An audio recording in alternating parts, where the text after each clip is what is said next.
சுக்கு குழம்பு வைக்க போகிறேன். சுக்குக்கு வந்து ஒரு ஸ்பூனு மிளகு சீரகம், சுக்கு ஒரு துண்டு, மல்லி, பூண்டு ஒரு கப்பு, தக்காளி வெங்காயம் ஒரு கப்பு, இது எல்லாத்தையும் வறுத்துக்கணும். வறுத்துட்டு அம்மியில் வேணாலும் அரைக்கலாம், மிக்சியில் அரைச்சிக்கலாம், சளிக்கு நல்லது.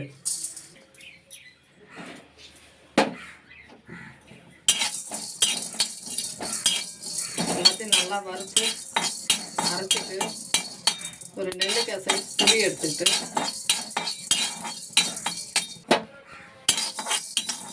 மல்லியை வறுத்துக்கலாம்.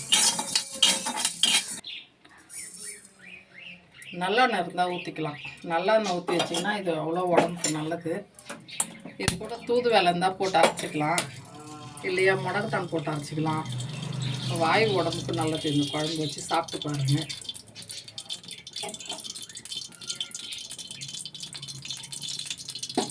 தாளிக்கும் போது கொஞ்சம் கடுகு வெந்தயம் போட்டு தாளிச்சிக்கணும்.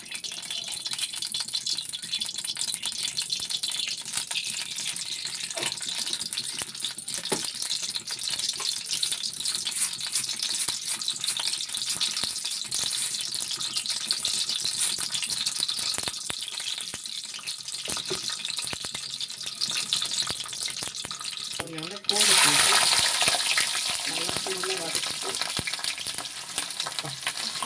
வெங்காயம் போடணும்.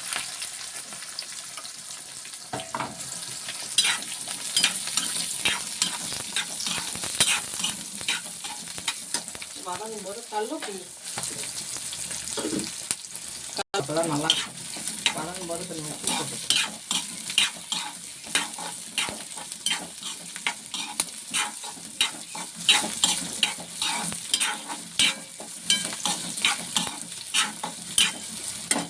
அவ்வளோதான். தக்காளி எடுத்து போட்டு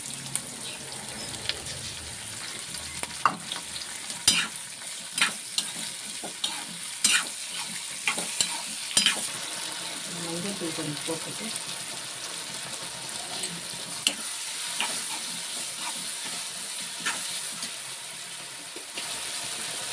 வீட்டில் அரைச்ச மிளகாத்தூள் காரத்துக்கு தேவையான அளவு போட்டு கண்டிப்போம்.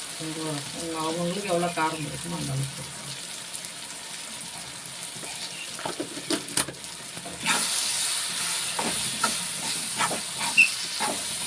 வதக்கிட்டு நம்ம அரைச்சி வச்சுருக்கோம்ல இந்த பேஸ்ட் எடுத்து ஊற்றிக்கணும்.